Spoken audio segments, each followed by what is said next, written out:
welcome to episode number 3 of Two Dudes, Two Mics. I am Dalton Wicks alongside my brother from the same mother.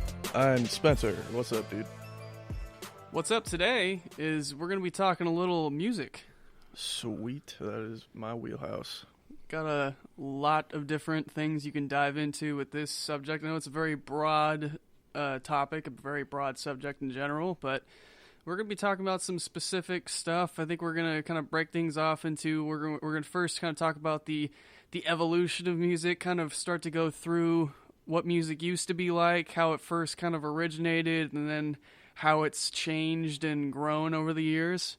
We'll then talk about some specific genres, maybe some more than others, and then we'll have a little fun debate segment later. Sweet.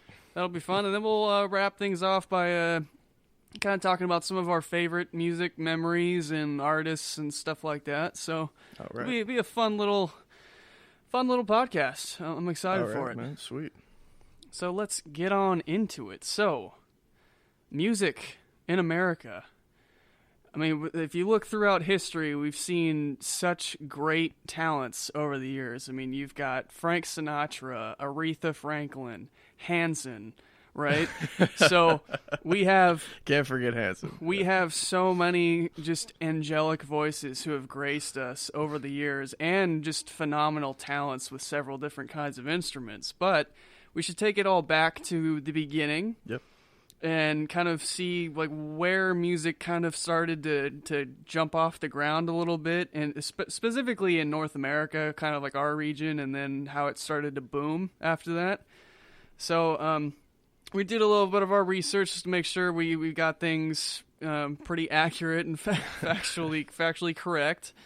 But we were reading a little bit about the fact that it was probably officially around 1917 when they like officially had some of those like first recordings. Yeah, that's when the technology was being invented to actually record the music. Right, but it actually started well before that. So if you didn't already know, we essentially owe all of music and where it is today to black culture and African American culture, because they kind of were like the ones that brought all of the different kinds of unique sounds and rhythms to what we now know as music, right? Yeah, so many different genres that we know of today have their roots in black music and culture going way back in this country's history specifically. It's like 16th century is when you can date things basically back when to the slaves were starting to get brought over, which is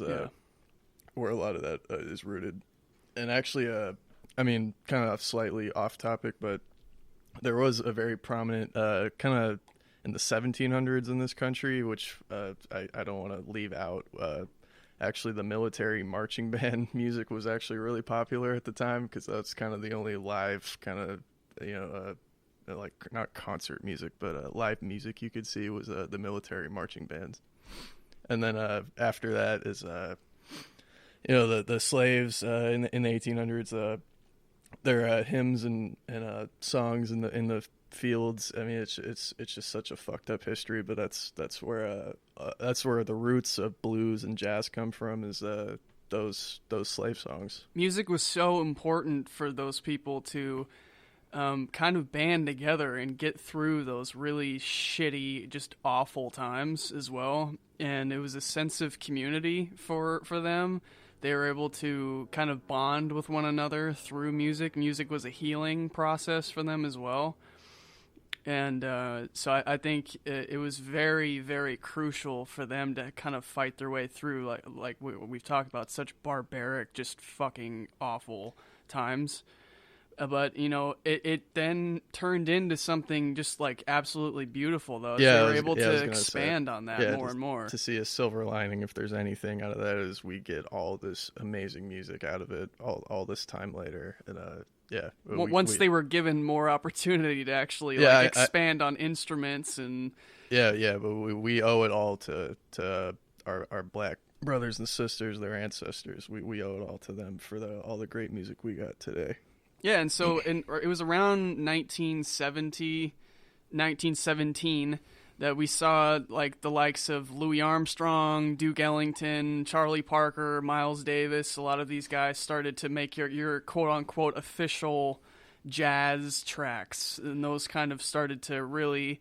We started to really see the formation of official genres in music, right? That was like your official first look at what genres in music are. Davis was a little bit later, but that bebop jazz was kind of the first definitive jazz subgenre that you could kind of see. Like guys like Dizzy Gillespie were huge in the early 20th century. But before that, it was jazz has its roots in blues. Right. So guys like Little Richard, guys like that. Well, I mean, before blues actually was ragtime in the late 1800s. Guys like Scott Joplin, and those guys were doing ragtime, and then that kind of leads into blues, and then jazz kind of takes its roots after that. And this is all happening in the South. That's where it's all going down. And then way later we get in the 50s we get guys like Miles Davis ushering in different genres of jazz. It's a very interesting timeline. Yeah, and then once all of that groundwork was laid out, then you got guys like Elvis Presley who stole that music and then decided to glorify it. I mean, like what we see as like America's pastime of music, right? Like a lot of people think that like Nashville is like the heart and soul of music in America, and that's kind of like the whole Elvis, rocket strapped to him and taking off into the atmosphere. Yeah. I mean, Elvis had writers, white guys that would essentially steal black musicians' work, and I think the important distinction between guys like Elvis. I mean, Elvis was a great performer. I'm not going to understate that, but the difference between someone like Elvis and like the Rolling Stones is the Stones looked up and were so inspired by blues musicians, but they didn't steal anything. Obviously, that's what they loved listening to. And right. There's a big difference between flat out ripping off music and then using certain music to kind of make your own creation to inspire your own work. Yeah. So, definitely a big difference between those two things. But, yeah, so we started to see the Elvises take shape, and that led to, like, the Beatles, and we got into that official rock and roll period where that was, like, your first quote-unquote, like, white guy American music, right? Yeah. That's what a lot of people viewed as, like, the birth of music in America is, like, oh, rock and roll, baby, so... Music.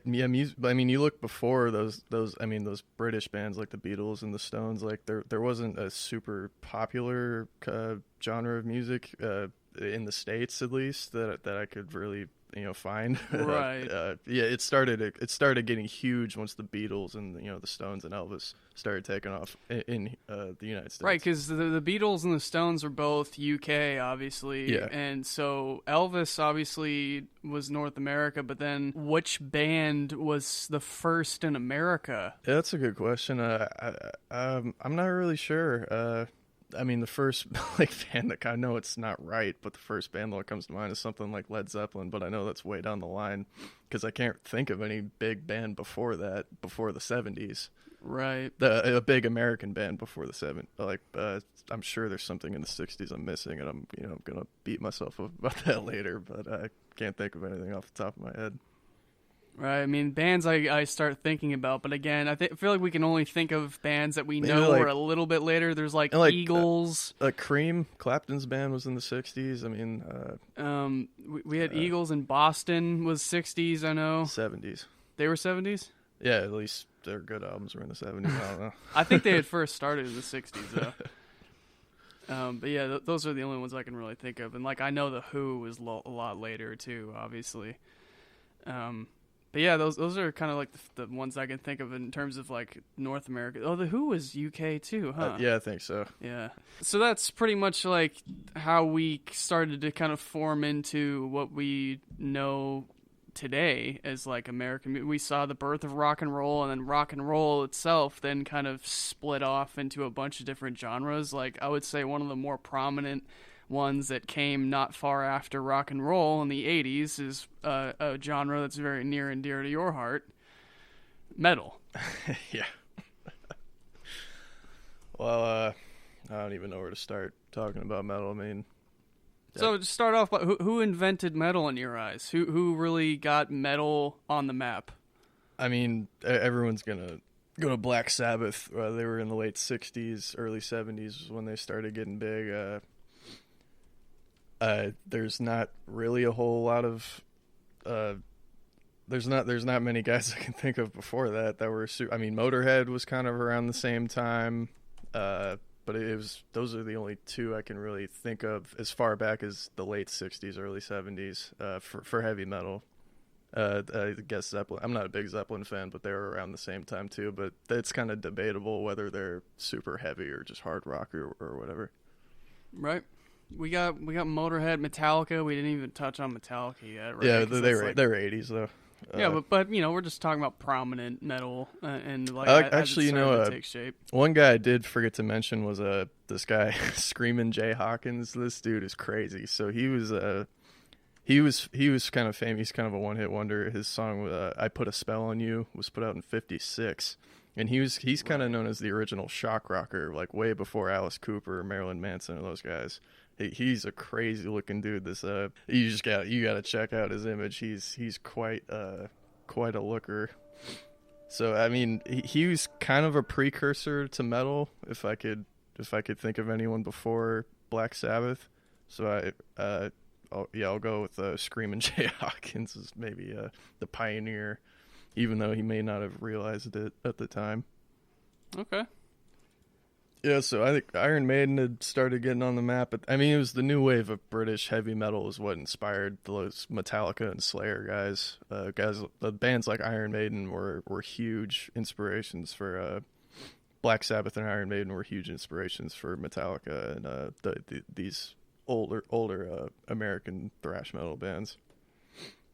Okay. So yeah, in the early '80s, you got Motorhead was at their peak. You got I think Ozzy was already solo at that time. I don't remember. And then Metallica that was their debut album, was in '83. And Slayer were on the map. Yeah, the '80s were a good time for metal.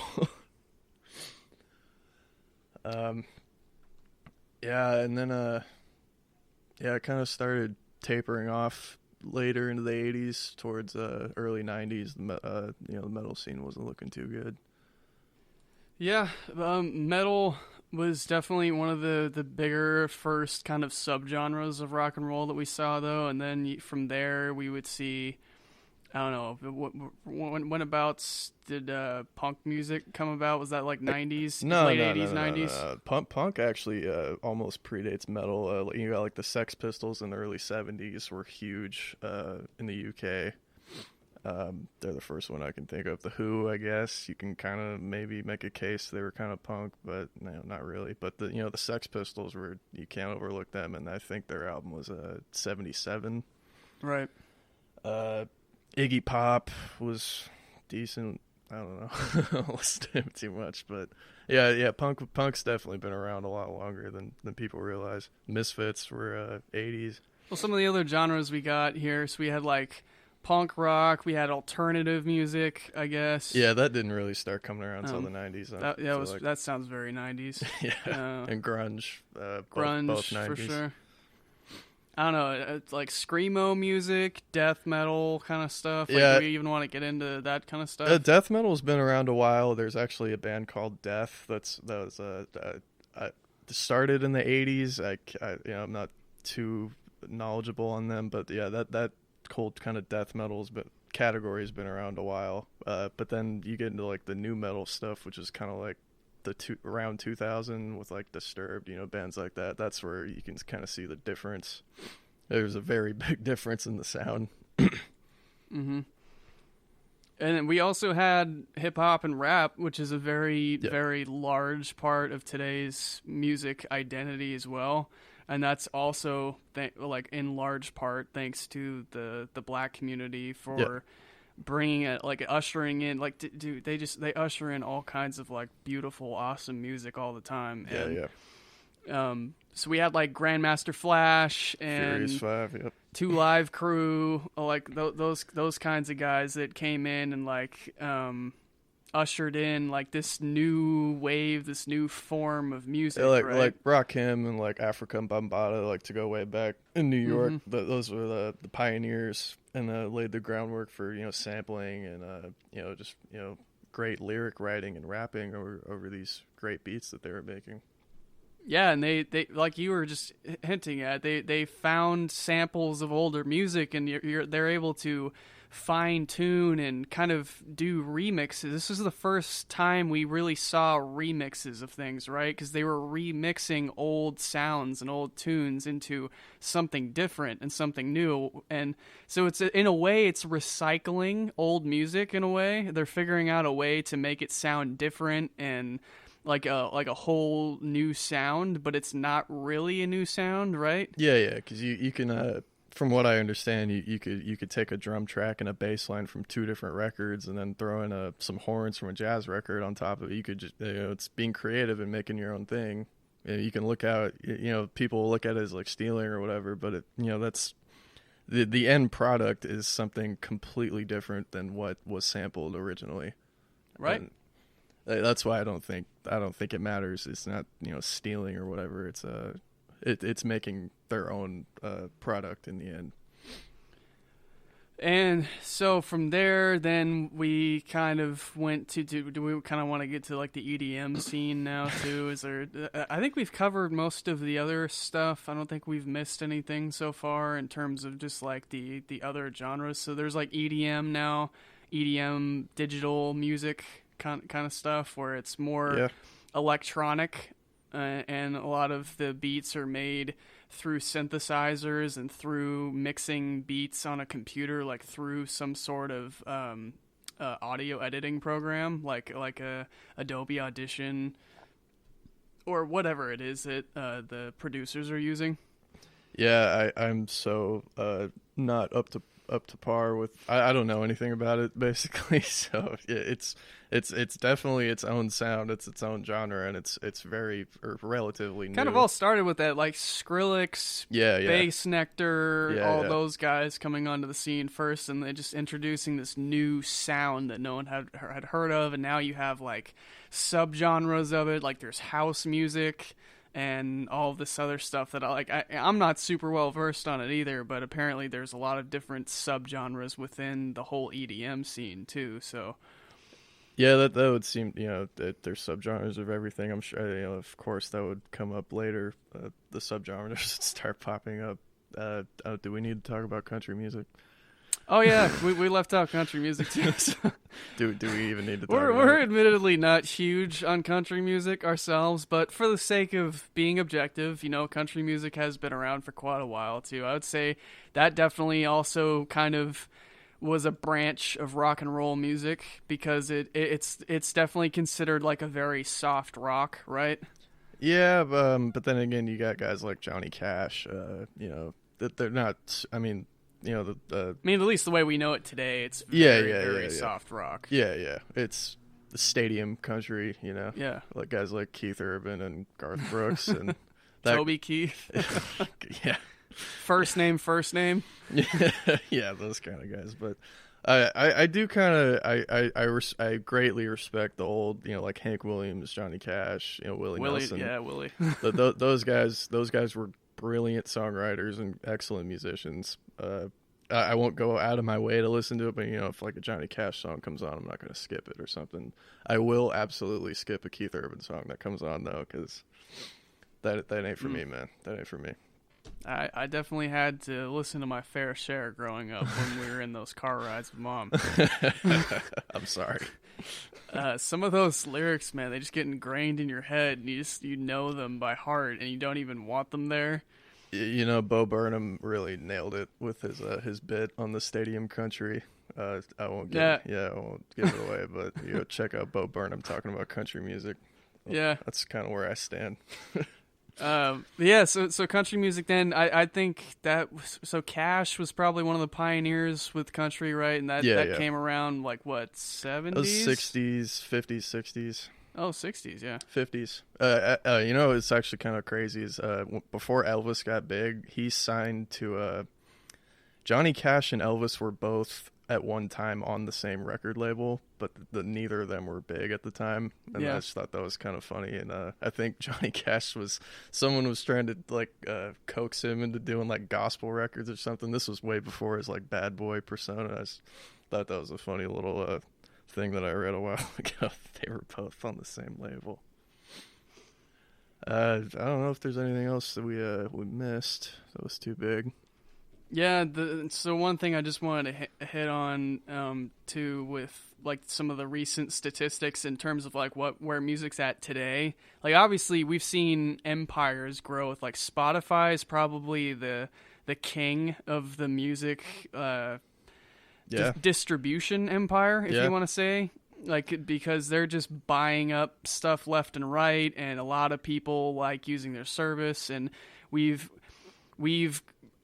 obviously evolved over the years. Like, we first started off obviously with records. We had like the record players, and then we essentially just continued to try to compact those big discs down further and further, and then we had the tape players, and then CDs. The Walkmans, and then like the first gen iPods, and now today it's like largely streaming platforms, and you're paying monthly like $10 a month for rights to listen to all of these songs that are in the Spotify, iTunes, you name it, the kind of library. And Spotify's like taken off. Yeah. I don't know anyone that's even any streaming service that's even close to Spotify's status. I mean, before Spotify was what, Pandora was the big streamer? Remember Pandora was supposed to be, I think, what Spotify is today, but then Spotify just like skyrocketed past them. It just kind of came out of nowhere, and it's huge. Yeah, so what I'm seeing right here is I'm pretty sure this is just for 1 year. I'm not seeing, I don't know if it's like this year or last year, but we're seeing $21.5 billion recorded in global music revenue for 1 year. I think that's either 2019 or 2018. So, like, just a lot of money is being generated from that. You're talking about concert tickets. You remember concerts? Yeah, those were fun. You're talking about, like, concerts, merchandise, like, obviously doing tour stuff, meet and greets, just recording albums and album purchases in general, and like you get paid for like X amount of streams on these platforms too. So there's a lot of different ways to calculate the revenue there.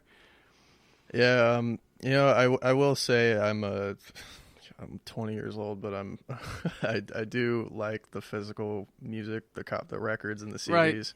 Right. I will always prefer that over the streaming. I like being able to hold the record in my hand and looking at the artwork, and I feel like that's part of the appeal to me and a lot of people, at least, is being able to put your record on and you get to physically touch it and scratch it up and screw it up and stuff. Funny you mentioned that, though, is that in 2019, compared to the year prior, we saw a 15% increase in vinyl sales. Yeah, I was trying to find some stats on it. I'm glad you found that. I did notice a lot of my friends, a lot of my friends buy records anyway, but a lot of people that I knew were starting to get record players and buy vinyl, which I thought was really cool. We're getting all these from Statista. Yeah. Statista.com. That's where I'm getting my stuff, by the way. High-selling album in music history as of 2018 was Thriller by Michael Jackson. Yeah, that's not really surprising.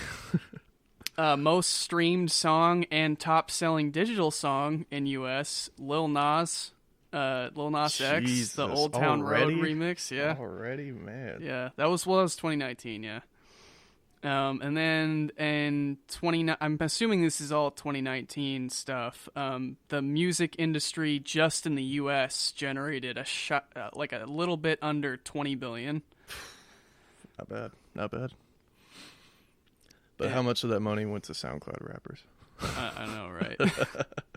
And we're seeing, as of recent, like the year-on-year growth in terms of a percentage regarding streaming revenue. It's going up by like 23% each year. So it's continuing to climb quite a bit.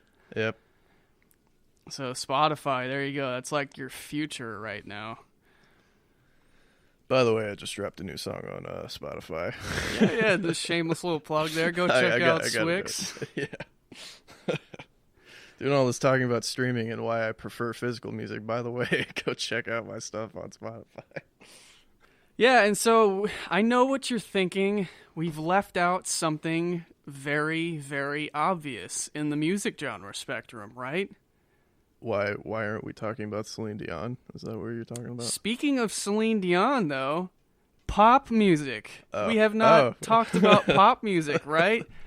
And I know what you're thinking, Dalton, Spencer, like, why weren't you talking about pop music this entire time? Like Michael Jackson and Celine Dion and Hanson, like all of these legendary people that have graced our presences over the years, like all generates from pop music. How can you have a discussion about music? Okay, let me just stop you right there. We saved it for last on purpose because I wanted to have an open discussion about pop music. Okay. So let's look into pop music, right? What is pop music? Pop stands for popular music. And so since we've been talking about genres, I wanted to have like an honest kind of open conversation about like, well, what genre is pop music? Because it's not really a genre. Popular just describes like I don't know, like, popular is popular. That's not, like, you can't release a song and then say, like, oh, this is popular music. It's like, no, what's the sound? I feel like recently, at least the last 10, 20 years, people have been kind of latching onto it as a genre term, pop, but... It really is, like, objectively speaking, it is seen as a genre officially. Yeah. But I know what you're saying, like, popular doesn't describe what the music actually sounds like. So I guess prior to I don't know, prior to the boy band kind of thing in the early 2000s, but then again, you had in the 80s you had like bands like Wham, and you had Wham, you had Prince, you had Michael Jackson, you had Paula Abdul. So they're obviously pop, but then again, it still doesn't really describe the sound. I guess at the time that Whitney Houston. At the time. Is she more soul R&B? I don't really listen to Whitney Houston, but I don't know actually. She had some pop hits. Yeah. I Want to Dance with Somebody. That's a pop song to me. But back to the point is that even back then, all that stuff was considered just pop music, and it still wasn't really defining what the music was. Like, what do you call Wham? Like, what do you call their style of music? Like that kind of thing, right? That's what you're asking, right? I don't have an answer for you. I don't really have a word that comes to mind besides pop that really. Ooh, Marvin Gaye. What would you classify Marvin Gaye? Sex music. I don't know. I mean, facts, but music you get down to. Is it pop? I think it's pop. He's more soul. Again, I don't really listen to a whole lot of Marvin Gaye, so I can't really. But again, like, yes, technically it's pop as in popular. Yeah. But what is the sound? That's a good question. That's what we're debating. It's so interesting to talk about that stuff, right? So this kind of leads me into like the current day pop, right? So like a couple people that always come to mind, like Ariana Grande, Taylor Swift. Yeah. They sing pop music, right? Yeah. But what is the music itself? Like, how do you describe the sound? So, like, obviously, rap is rap. Like rock music is rock music. We know what that sound is going to be like, but those kinds of people, like Justin Bieber or whoever the heck is, like, the popular singers today. I don't know, like there's like Shawn Mendes and like some Khalid, that dude. He's Khalid, yeah. Yeah, sorry, I said his name wrong. So what is the description of that sound? I guess the first thing that when I subjectively look at pop music today is just highly produced music, highly not computerized necessarily, but a lot of it is. But then again, that's not really describing. Like, it's so hard to pinpoint the right words for the actual music itself, because obviously it's mostly singing. It's not rapping or screaming or something. It's singing over a certain kind of music, and I'm trying to figure out what the right. I do think that you're kind of you're getting towards the right direction here, where it's like there's producers that knowingly and songwriters that knowingly are curating this music that's kind of like there's a formula to it. There's a certain kind of rhythm to this music where they all kind of have the same overall kind of arc to the song. Yeah. And it's kind of designed for us to target a more broad audience, right? Because popular music, you want it to just reach as many people as possible. It's not designed for a specific sound, like a specific group of people. Yeah, that's a good way to look. And I guess to counter my own point about it being highly produced is like Wham had a band. They didn't computerize any of their cred. Like they had an actual band that recorded and played live with them. Right. So I kind of countered myself, but they're still considered pop, so I'm kind of digging myself a hole here. I don't really know how to. I guess generic music is a way. It's all usually upbeat, happy, and just trying to appeal to as many people to sell. I guess is the corporate way to look at it. I don't know, just to sell as much as you can. I think simple beats too, just not overly complex, but just very catchy rhythms, just simple, catchy songs that have like a very, like the formula to the song. A catchy hook, if you can get it stuck in someone's head, then you did your job. It's like, give me a decent looking performer or band, right? If we're going to talk boy bands, or and then once you couple that with like catchy hook, catchy lyrics, and like a nice simple beat to the song, then boom, there you go. It's like you can make some like quote unquote fire music that way, and then get a ton of people to listen to it, right? It seems very formulaic. I guess that's the only word I can think of to really because you know how I feel about pop music. So and I think that'll be a good segue into us kind of talking about this debate thing, right? So we're gonna be playfully discussing some debate. Well, we're not gonna get. It's gonna be playful, right? We're not gonna be sitting here like going at each other. But Spencer, if you don't know, is like very old fashioned. He's very get off my lawn kind of mindset when it comes to music. He appreciates more of the roots of it, how it used to be, and he doesn't really favor any of the music that's curated these days, really. Yeah, that's a good way to describe it. Right? And so we're going to split things off here, and just for the sake of argument, we're going to do which 3 decades of music is better and why. Spencer's going to take the 60s, 70s, and 80s, and then I'm going to take the 90s, 2000s, and 2010s. And we're going to kind of talk a little bit more about what went on during those decades to make those so important for music, and I don't know, just kind of have some fun with it. So I'll give you the floor first. Start this argument off right and tell me why it is the 60s, 70s, and 80s is best. Well, all right, I don't even know where to start. So I guess kind of to lean back into the 50s and 60s, you have the golden age of jazz and rock. 50s, 60s, that kind of era. You got Miles Davis is in his prime, and then the 60s, you got the Beatles, Stones, that kind of thing. 70s, you got those big kind of like Earth, Wind, and Fire type bands. You start to see towards the end of the 70s, you start to see the birth of heavy metal, Motorhead, all those guys I mentioned earlier. And then that rolls into the 80s, which is kind of like, I guess the 70s and 80s are both kind of like the classic rock era, like, bands like the Eagles, Journey, what was that? Survivor had one hit. Those guys, bands like that were Bon Jovi, like those kind of guys were big back then. And then you see the golden age of metal in the all throughout the 80s. You get the golden age of thrash metal. Metallica's best at their heyday in the 80s. Slayer. So from 1960 to 1989, that's what I'm defending.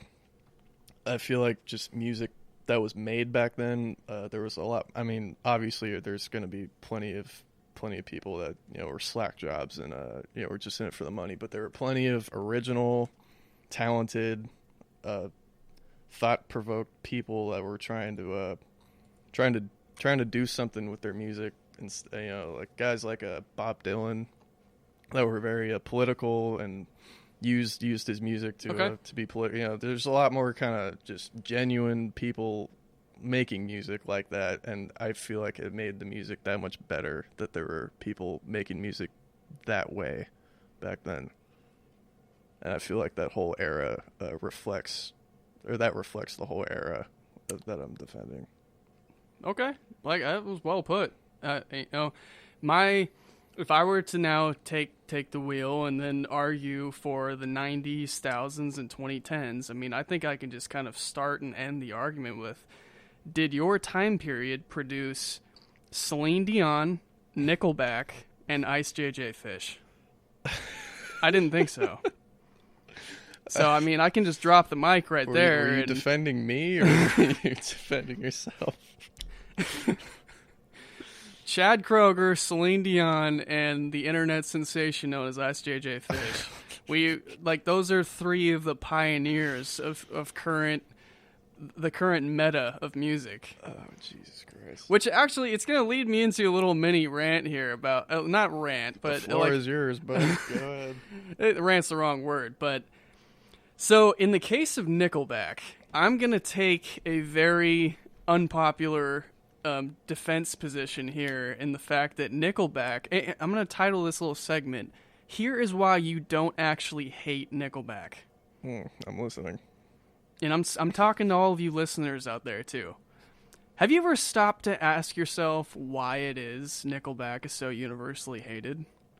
I think we all just kind of roll with the idea, oh, yeah, Nickelback sucks. But if someone were to ask you what about Nickelback sucks, most people, I mean, some people point to they're just not a huge fan of Chad's voice, right? Fair enough, that's fine. But, there's plenty of bands out there with lead singers that don't have great voices, right?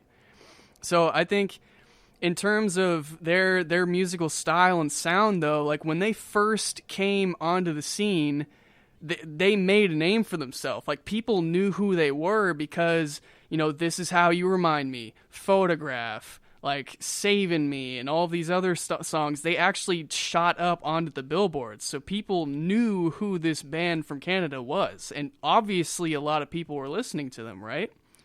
Yeah, I mean, they'll never be better than their Canadian counterpart, Celine Dion, obviously, but... Right. Or isn't she Canadian? I'm not making that up, right? She's Canadian. Okay, just making sure. Celine Dion with arguably the greatest and most iconic soundtrack movie song. Everybody knows what movie that is and what song that is when that song plays. Everybody. Is she just the most famous Canadian because of that now? Like, I can't... Avril Lavigne? I'm always... right? I'm a huge Avril Lavigne I forgot she's Canadian too. Yeah.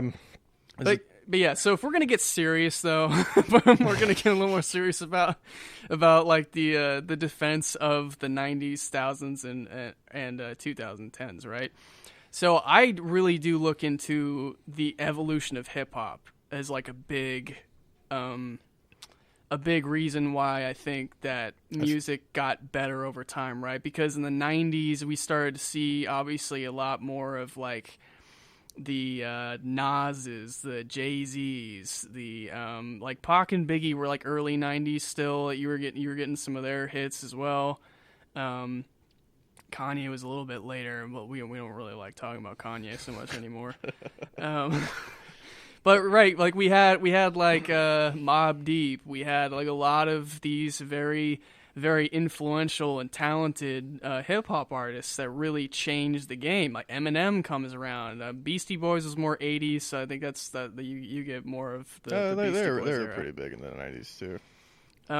But yeah, so like that was a very big cultural change to music, right? So we got a lot more of like this different kind of cool sound. Obviously, a lot more of the birth of it happened in the 80s, but you started to see like a lot more progression in the 90s. Yeah, I was going to say that's where I'm going to agree with you 100% is the 90s hip hop, and I didn't even mention the 70s and 80s hip hop. A Tribe Called Quest too, like that. Yeah, like that's one of our favorite hip hop groups. Yeah. I didn't even mention the 70s and 80s. You know, hip hop got like Run DMC in the 80s. I mean, I can't believe it. And then we had arguably the golden age of American punk rock and grunge, where we had Nirvana, we had Green Day, we had from Nirvana formed Foo Fighters, and then Pearl Jam, Soundgarden, all those big grunge bands. Yeah, they were. Smashing Pumpkins, they were all huge in the 90s. I mean, and even though it was a little bit later, and some argue whether they like this band a whole lot, but Blink-182 was big as well, and so there is plenty of firepower in terms of like the kind of alternative. Alternative music then became a thing in the 90s too. So that was another new sound we got as well. So I think my argument's pretty based in the fact that like we got a lot of new sounds added to music. So do you want to kind of now come back with some other ideas about the 60s through 80s? No, I completely agree with you, and I was getting ready to agree with you on the hip hop in the 90s anyway, but the grunge and alternative scene, which is two of my favorite scenes, which I'm kind of upset I didn't get to defend since I'm only going up to the 80s, but I mean, I can't really refute that. I mean, a lot of the music I was talking about that's when rock was starting to branch out into different subgenres and stuff in the 60s and 70s, and the same thing was happening to hip hop in the late 80s and early 90s, which you were talking about. I don't really have a refute or rebuttal to that, but that's kind of where I'm sitting. I'm just gonna sit with my defense right there. Okay. And I'll also bring up like the EDM genre also we mentioned earlier got ushered in. That was another new kind of sound. And so I think we can kind of branch into another like little mini debate too, because I know you feel strongly about more classically made music with instruments versus synthetic music, right? So explain your stance on that for me if you don't mind. It's mostly I don't want to say hatred. That's a strong word, but my hatred for this newer rap in particular, this trap is what it's called, right? With the machine gun hi-hat, the super fast tempo and the clap snare and everything. It's so over the top, like computerized, and I don't know why it sounds good to people. Well, especially when you go and listen to an old 90s or 80s, and you listen to Run DMC where they're sampling rock drums and how loud and how good of a backbeat that is to what they're rapping over. Listen to like Sucker MCs by Run DMC with that monstrous drum sample that they had. It was just drums and that's all they needed. Like to go from that to like this, I don't even know any trap rappers. I don't know any of their names, but I listened to this like SoundCloud kind of sounding over the top, computerized. I don't know what to call it. It just kind of bugs me how unoriginal it is. I don't know. Right. I guess that's where the base of my disdain for it is. It's super unoriginal. I feel like a lot of these SoundCloud guys just go onto let me get a free track that someone produced, and then I'll just rap over that. Whatever. Like there's no thought put into the beat. It's just I'm gonna rap about whatever I wrote, and I don't know. Before I respond to that, I just want to throw in there to cap off my recent Nickelback argument. I got right here in front of me 14 separate Nickelback songs at one point reached the Billboard Top 100. 7 different ones reached the top 10, and then 2 of them sat atop the Billboard charts at one point in time. So it's not anything to really sneeze at. There's plenty of artists who have never cracked a #1 hit or even top 10 on the Billboard charts. So, I mean, all I'm saying there is you can love them or hate them. You don't have to, like, really, like, roll with their music a lot. But this idea that they're, like, the worst band ever or any of this other it's, like, it's such a mass hysteria, like, high school. Like, oh, it's cool to hate on this band just because, like, they're big for a reason. Like, a lot of people don't like Imagine Dragons. A lot of people don't like these other bands, too. But they're still huge. Like, you have to acknowledge the fact that they are big bands. Yeah, I'm not disagreeing with you, but also you got to remember that Limp Bizkit managed a few hits, and are they good? No. That's the answer to that. So I mean, Tekashi 6ix9ine also got a couple big hits. Like, if we want to go down that path, there's plenty of people who like don't have deserve shitty taste in music. I don't know. But yeah, so to go back to the whole debate between like the more old school sounding instrument based stuff versus like the more synthetic music of today, we were just kind of having this discussion off the mic the other day about music in general, though, how with any kind of entertainment mediums going forward, it's going to get that much harder as every day goes by to create original shit. Yeah. So as time goes on, it's the chances are if you try to sit down and make your own sound, the odds of someone else having done that exact sound or something super, super similar to it are very, very high. Yeah, okay. Like they're very high. So where I would get to with the synthesized stuff and like where we then had like the birth of EDM music, electronic music, and house music and all that other stuff is people were going for new sounds that hadn't been created before, right? That's why I respect the EDM genre, is Right. because they went out of their way to make something different. The problem with a lot of this trap stuff is because it sounds a lot similar to each other. You listen to two different rap groups from the 80s or 90s, they will not have the same sound. And then you listen to two SoundCloud rappers today, they will have a very similar sound. But I hear what you're saying, but couldn't you also make the same argument that in certain eras of rock music that a lot of the rock bands had a very similar sound to their... Yeah, because there were a lot of people trying to, copy the popular guy. Exactly. And then you get stuff like that. I guess the same thing's happening to trap. I don't know. Yeah, I think what we do see, I think you just kind of hit it on the head, is when we see a certain style of music that's gaining popularity, everybody wants to jump to that form of music, right? So everybody wants to join in on the hype train. And so if they see trap music starting to take off, they're just like, oh, well, let me go try to make trap music now. And they're going to try to find that same formula that sells. Yeah, I guess, that kind of hits it. You start seeing these initial SoundCloud dudes getting huge, and then you got a million other ones that do the same thing to try to make a bunch of money, and I guess it's that simple. Right. For why, yeah. And so I thought from there we would then kind of end the show by talking a little bit more about just some favorite artists, a little artist appreciation for ours. We just kind of discuss some shows we've been to, people we really liked seeing, maybe some people we didn't like seeing. And then talk about just some of our favorite art, maybe some like overrated and underrated artists, or just like favorites in general. Is anybody we want to shout out in particular? Well, I mean, speaking of underrated, you'd mentioned a Trap Called Quest earlier. I think they're the most underrated rap group ever.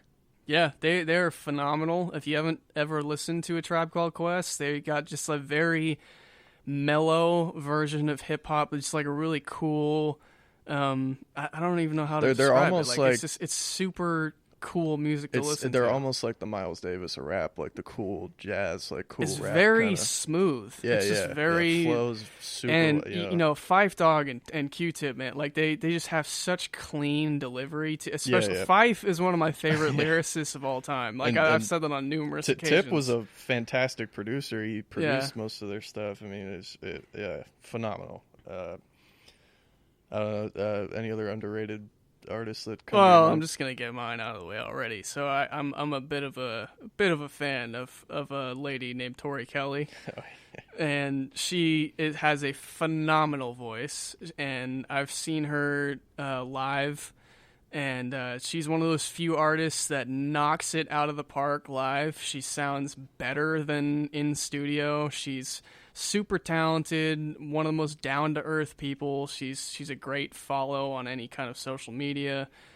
But yeah, she's had like 2 main albums. She put out a gospel album as well. If that's not your thing, then I totally get that. But she's had 2 albums so far, and then I think she's probably starting to work on another one right now. But she's still like in her mid-late 20s, so she's like right in her prime. Yeah, she's cool. She's very talented. I was kind of surprised when you first started listening to her. I was like, I've never heard of her, and she's not super popular, but she's very, very talented. Yeah, and that just leads me to say that she's super fucking underrated, dude. And then another artist that came to mind is this Jacob Collier kid who has also worked with Tori Kelly a little bit. Right, yeah. He's more of a jazz kind of musician. He self-produced his first album, did all the instruments and everything by himself, and it's I've never heard anything like it. It blew me away when I first listened to it a year or two ago when I found out about him.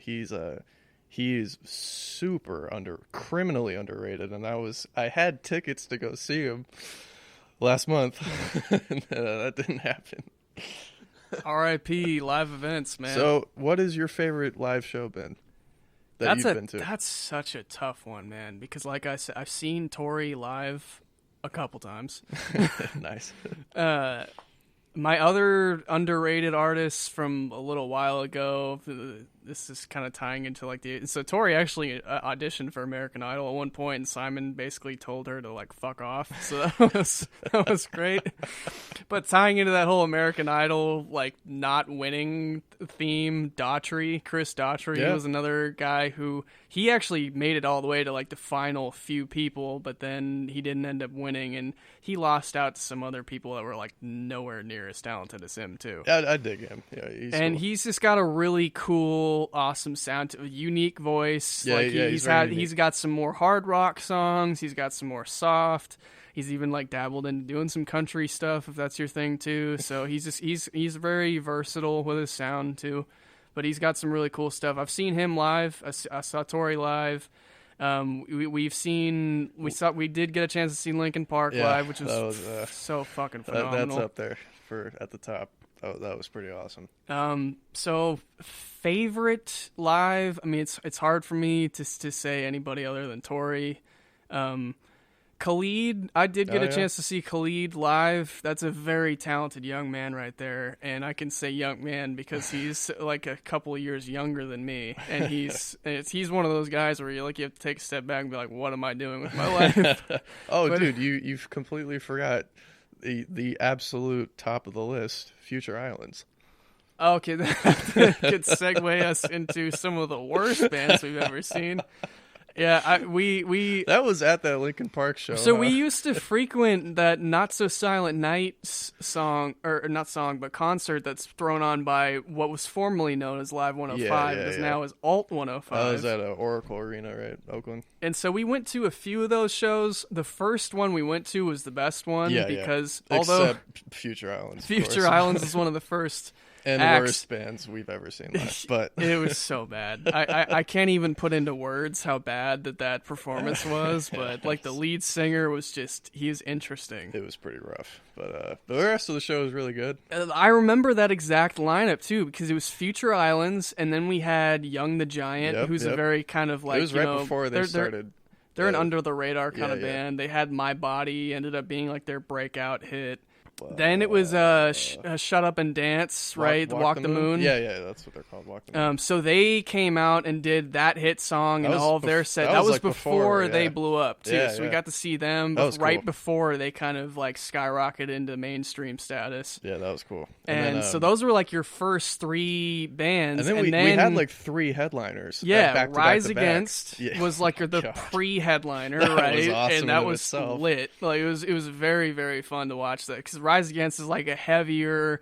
There was hard rock. There was some moshing going on and stuff down there. They were great. And then was it Fall Out Boy next? Fall Out Boy was after, and Fall Out Boy is always like Pat Stump's got a very unique kind of voice. Yeah, they put on a good show. I always say like every girl's had that Pete Wentz phase where they all went crazy over Pete Wentz, and I think we were also talking about this the other day where I think at one point.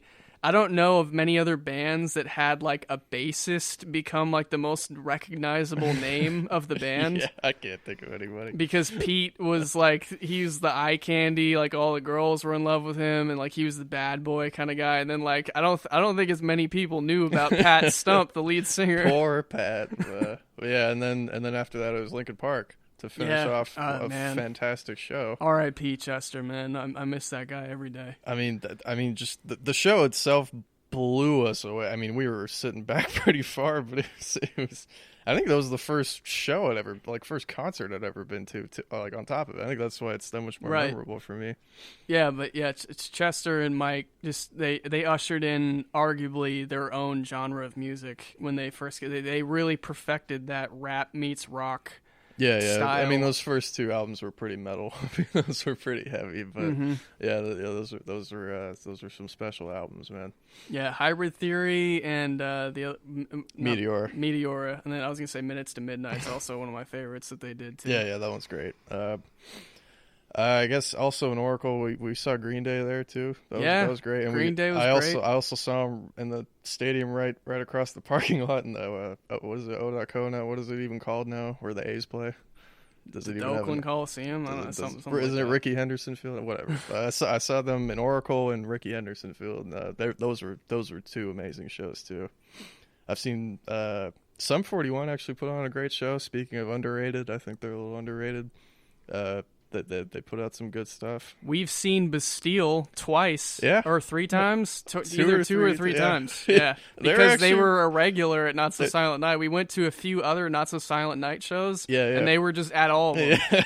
They were kind of a regular at those, and they were actually pretty good. I kind of dug them. They put on a good show too. I still have that conspiracy theory running that have you ever seen The Script and Bastille in the same room? No.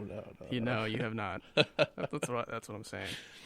And we both just saw Dragon Force a few months ago. That was pretty cool. I mean, minus the awful there were audio some stuff, technical difficulties that went on. The stage crew had a bad day, but when they were playing, they were really good.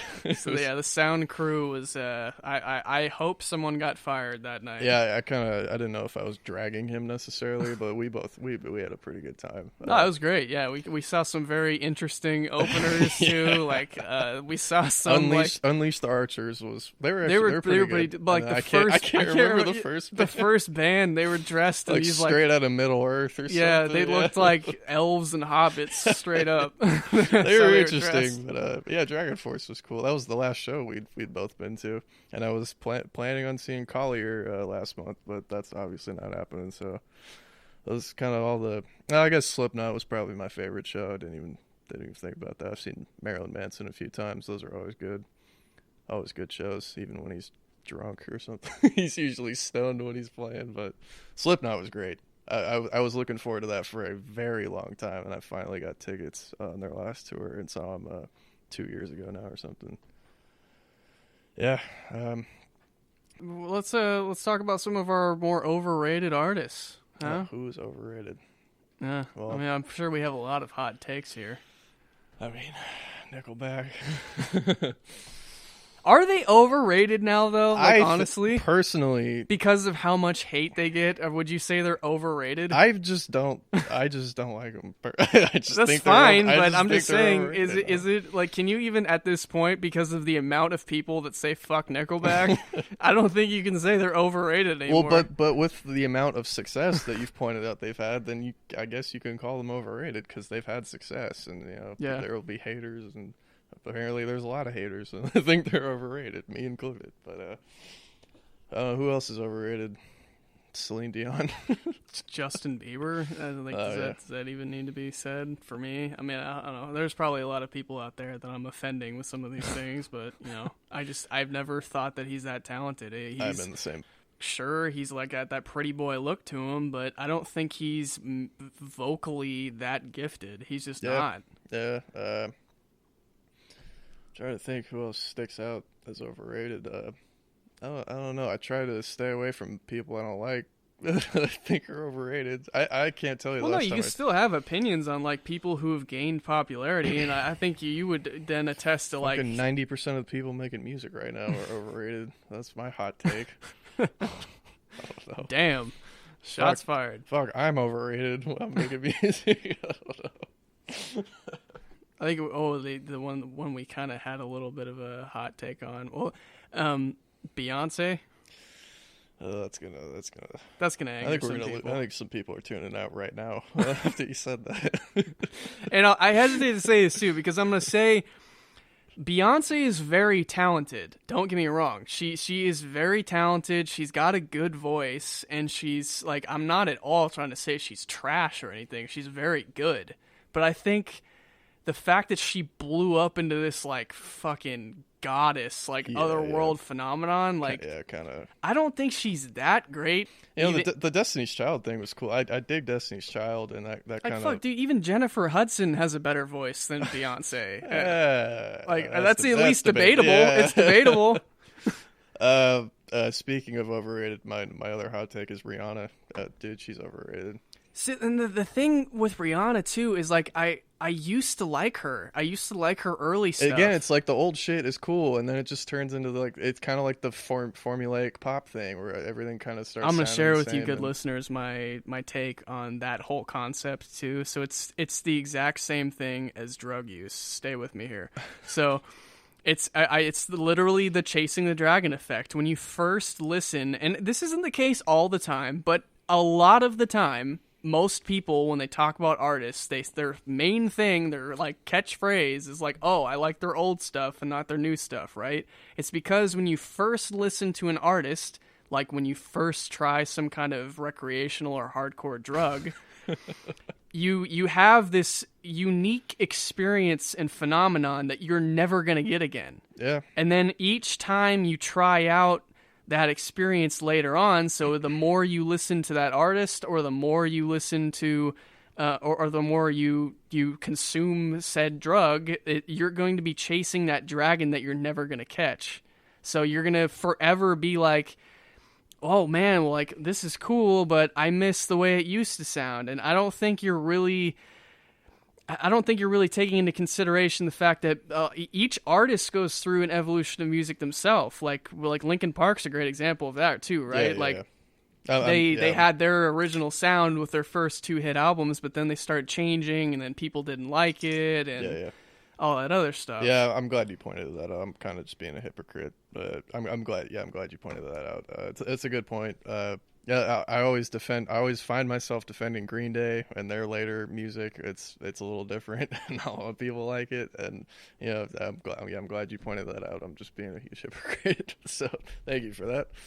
But yeah, back to Rihanna though. Like her early stuff to me, and I have that same kind of reaction to Rihanna's music, like Umbrella, Disturbia, that whole like even like Stay and stuff like that. Like, to me, that music was much better than when she, in my opinion, like devolved into making all of these very generic songs where she was just repeating the same thing over and over again, like Diamonds in the Sky. That's kind of what I was going We after. Found Love in a Hopeless Place. Yeah. And then Work, right? That just song, a lot of repetition and trying to just get that stuck in your head. Those to me seemed like very obvious money grabs where it's like there wasn't a whole lot of thought put into those songs. It's just like, hey, let's just like beat this lyric into the ground, and then people will buy it anyway. Yeah, it's kind of like the Pharrell thing too. Like that it's not necessarily. It's just the core, that hook that just it's like a hamster running on a wheel in your head 24 hours a day. It's just that catch, and then it sells because of that. And I feel like like you said, it's just a money grab. Those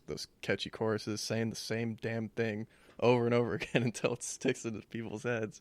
Right. And her old songs obviously didn't sound like that. There were more than 2 lyrics in the song. Oh, by the way, I'm going to throw in another underrated real quick. If none of you have listened to Lauryn Hill, just random, like Lauryn Hill is very talented. She's got like that soul rap kind of genre to her music, but she is very good. Like, very underrated rapper, and I think Drake's even sampled some of her stuff with his music. What kind of era? How recent has she been around? I don't want to misquote this, but I want to say 90s. Okay. I'm not entirely sure about that, but yeah, she's super underrated talent right there. All right. And on that note, I think we might just wrap it, unless there is anything else you want to throw in there to kind of tie off this discussion of music. I don't know. Dragon Force is pretty underrated too. now that we were talking about it. Yeah. Do you like some speed metal? Like it's very not hard, like heavy and depressing and screamy like a lot of people. They do a pretty. Don't get me wrong. I love all that stuff too, but it's very motivational almost and light, and it's like you're running through Middle Earth when you're listening to it. It's kind of awesome. They do a pretty damn sick remix of Celine Dion's "My Heart Will Go On." Yeah, too. I think it's better than Celine Dion's version. So if that version wasn't your taste, maybe you'll like the fucking you'll like version. Ernest Lee shredding away on the guitar to it. Yeah, they played that live too. That was phenomenal. And I think on that, I don't think I have anything else to say. All right, so that concludes another episode of Two Dudes and Two Mics, and I hope you enjoyed. I hope you listened. Go ahead and give us a little subscribe and a download on any services that you listen to podcasts on. Any Beyonce fans that are still listening, I'll just apologize. We're sorry again. She's a wonderful human being. I just think that she's a little bit overhyped. Just a little bit. Just a tank bit. That's all. No, I just think we need to sometimes come a little bit back down to earth with her. She's very good. I'm gonna leave it at that. Well, yeah. That's what we'll leave it at. Thanks for listening, everybody. Have a good one. Again, enjoy the outro music of our very own Swix.